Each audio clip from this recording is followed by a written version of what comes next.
بسم اللہ الرحمن الرحیم نحمده ونصلی ونسلم علی رسولہ الکریم اما بعد فاعوذ باللہ من الشیطان الرجیم بسم اللہ الرحمن الرحیم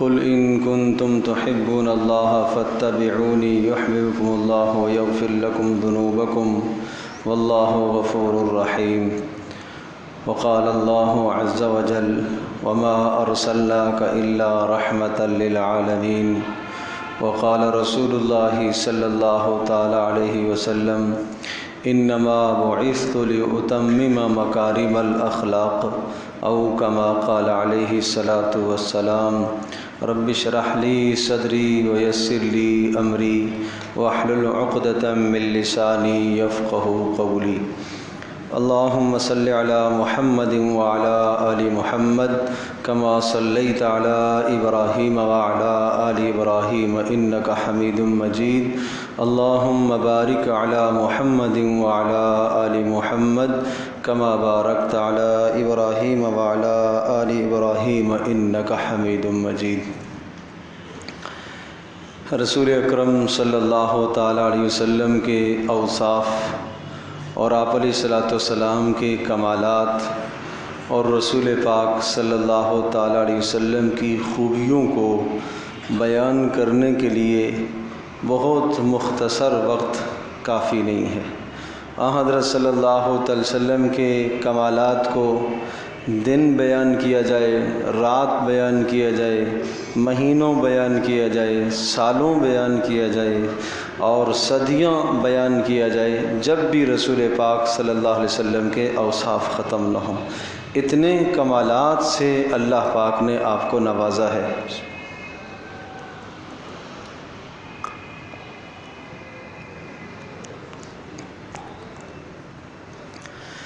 تو رسول پاک صلی اللہ تعالی علیہ وسلم کے اتنے کمالات ہیں، حضرت صلی اللہ تعالی وسلم کی اتنی خوبیاں ہیں، اتنے اوصاف ہیں۔ اللہ تبارک و تعالی نے رسول پاک صلی اللہ تعالی وسلم کو بہترین اوصاف عطا فرمائے، خوبیاں عطا فرمائیں، اور رسول پاک صلی اللہ تعالی وسلم نے ارشاد فرمایا ادبنی ربی فاحسن تأدیبی، میرے پروردگار نے مجھے بہت بہترین اخلاق سکھائے ہیں، میرے رب نے مجھے بہت عمدہ صفات عطا فرمائی ہیں، فاحسن تأدیبی، اور میرے پروردگار نے میری شاندار اور بہترین تربیت فرمائی ہے۔